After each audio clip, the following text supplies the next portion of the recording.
নবীর আদর্শ তুলে ধরে মালিকদের কাছে বলেছে, শ্রমিকদের বলেছে, মালিকরা যা খাবে এবং পড়বে শ্রমিকরা যেন সেই পরিমাণ সেই মানের খেতে পারে, পড়তে পারে, সেই ন্যূনতম বেতন মজুরির ব্যবস্থা করতে হবে।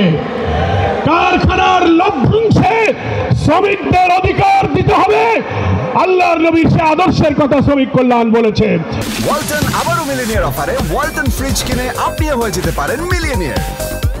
মিলিনিয়ার ছড়াছড়ি দেশ জুড়ে, এটা শুধু ওয়ালটনই পারে। সাধ্যের অতিরিক্ত কাজ চাপানো যাবে না। শ্রমিকদের কর্মঘণ্টা নির্দিষ্ট করে দিয়ে তার চুক্তি, বেতন, মজুরি ঘাম শুকাবার আগে অর্থাৎ চুক্তির মেয়াদ শেষ হলেই তাকে মজুরি দিতে হবে। এইভাবে ইসলামী শ্রমনীতির নতুন ধারা সৃষ্টির লক্ষ্যে রাজধানী থেকে বাংলাদেশের সকল শিল্পাঞ্চলে আজ 2025 সালের হাঁটি হাঁটি পা পা করে সরকারের একটি নিবন্ধিত রেজিস্টার্ড ট্রেড ইউনিয়ন হিসেবে আজকে বাংলাদেশে সবচেয়ে শ্রেষ্ঠ, সবচেয়ে বৃহৎ শ্রমিক সংগঠন বাংলাদেশ শ্রমিক কল্যাণ ফেডারেশন। আমি আজকে রাজধানী ঢাকার আসার পথে কয়েকটি শ্রমিক সমাবেশ ঘুরে ঘুরে দেখার সুযোগ পেয়েছি। আমি আপনাদের কাছে বলছি, শ্রমিক কল্যাণ ফেডারেশনের এই সমাবেশ, এই শ্রমিক জমায়েত বাংলাদেশের সর্ববৃহৎ শ্রমিক সমাবেশ।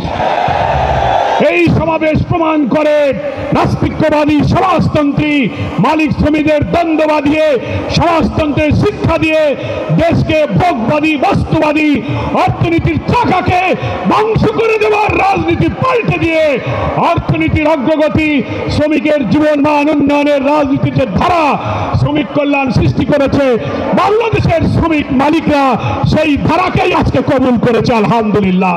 60-এর দশকে রাজনীতির অঙ্গনে যখন বামপন্থী ছাত্র সংগঠন, শ্রমিক সংগঠন লোকদেরকে সমাজতন্ত্রের দিকে নিয়ে যাচ্ছিল, তারা বলছিল trade union is the school of communism.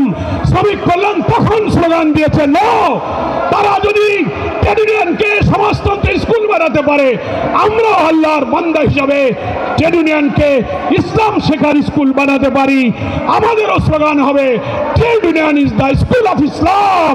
শ্রমিকদেরকে আমরা ইসলাম শেখাবো, ইসলামের সমানীতি, আল্লাহর দাসত্ব শেখাবো। আসুন মে দিবসের ঐতিহাসিক এই সমাবেশে আমরা শপথ গ্রহণ করি, নতুন বাংলাদেশের লক্ষ্যে কলে কারখানার উৎপাদনের চাকাকে সচল রেখে, মালিক শ্রমিকের সম্প্রীতি বন্ধন অটুট রেখে ট্রেড ইউনিয়ন আমাদের যে অধিকার দিয়েছে, সে অধিকার যেন আমরা পাই।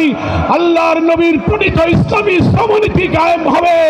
কিন্তু মনে রাখবেন, ইসলামী সমাজ, ইসলামের কল্যাণ রাষ্ট্র কায়েম না হলে ইসলামী শ্রমনীতি কায়েম হবে না। কি বলেন, ঠিক কিনা?